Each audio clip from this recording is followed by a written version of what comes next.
Здравейте, приятели на Астрозона! Здравейте, скъпи ми близначета! Това са вашите прогнози за месец юли 2024 година. И така, скъпи ми близначета, при вас новолунието ще изгрее във вашият втори дом. На преден план през месец юли ще излезнат финансовите въпроси, материалните ценности, вашият финансов статус, вещите, които притежавате.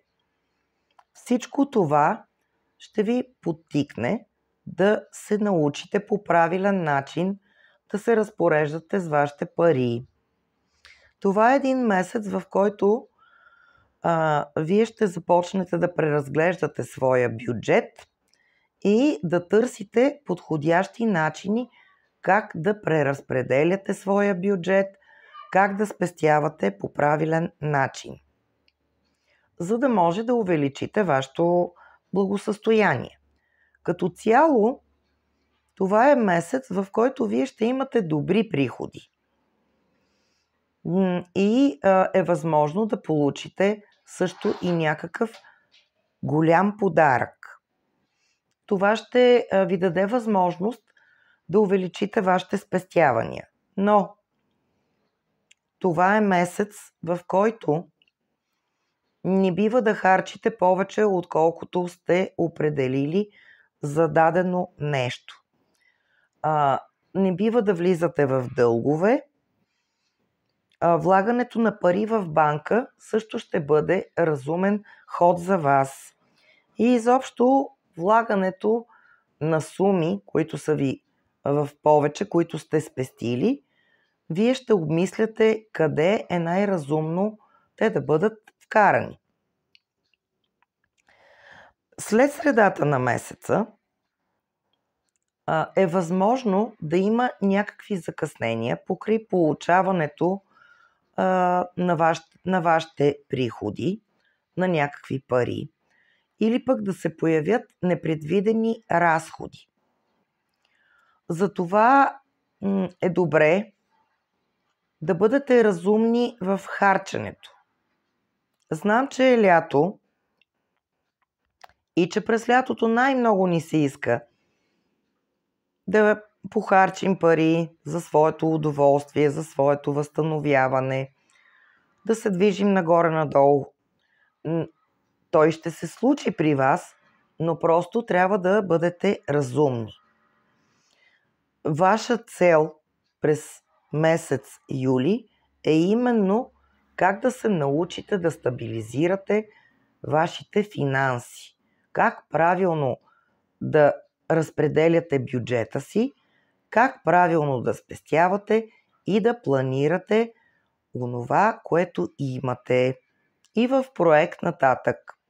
Ще имате достатъчно работа през месец юли, макар че месецът е отпускарски, от която вие ще получите добри приходи. Тази работа може да бъде и нещо допълнително. Може да бъде надомна работа. Нещо, което е извън вашето професионално развитие. Може също така да имате приходи и от ваше хоби. Или пък да решите да превърнете хобито си в дейност, от която да изкарвате пари. Изобщо един финансов месец ви очаква. Акцентът е това. А сега, по традиция, ще изтегля една карта от картите Таро Гранд Люкс, която ще бъде като подсказка от висшите сили, като съвет от тях във връзка с нещата, които вече казах. Да видим какво ще кажат висшите сили. Какъв съвет ще ви дадат? И така, моля ви, висши сили, открийте възможност за всички представители на знак Близнак да получат вашият безценен съвет, вашата важна подсказка за месец юли 2024 година. Ние ви благодарим, че във вашия безграничен ум вие вече сте се погрижили за това. Амин!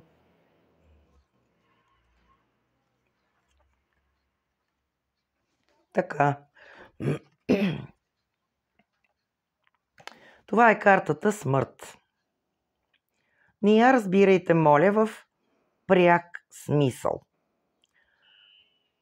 Тази карта показва, че през месец юли вие ще преживеете някаква важна трансформация. Дълбока трансформация, която може да се случи и ненадейно, и с ваше усилие. Но тази трансформация ще ви доведе до един нов път, скъпи ми близначета. Тя може да касае всички сфери на вашия живот. Но тъй като говорим за финанси и ценностна система, аз мисля, че вие ще постигнете трансформация, ще направите промяна във вашата ценностна система, така че от тук насетне да гледате по друг начин на всичко, което е ваше. Все пак ще погледна и картата отдолу. Чудесна карта, това е картата Умереност, която ви казва така: онова, което сте планирали, драги ми близначета, за месец юли, то ще се случи. Но е необходимо вашето търпение. Както когато готвим някакво ястие, трябва да изчакаме то да стане готово, като преди това сложим продуктите, така и вие трябва да имате търпение. Нещата ще се наредят по Божията воля, трансформацията ще бъде постигната и оттам насетне ви очаква новото начало. Това беше от мен за вас. Ако видеото ви е харесало, сложете палчето нагоре, споделете го и с други хора.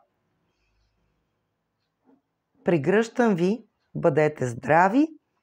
Вие бяхте с мен Теди и с Астрозона. До нови срещи!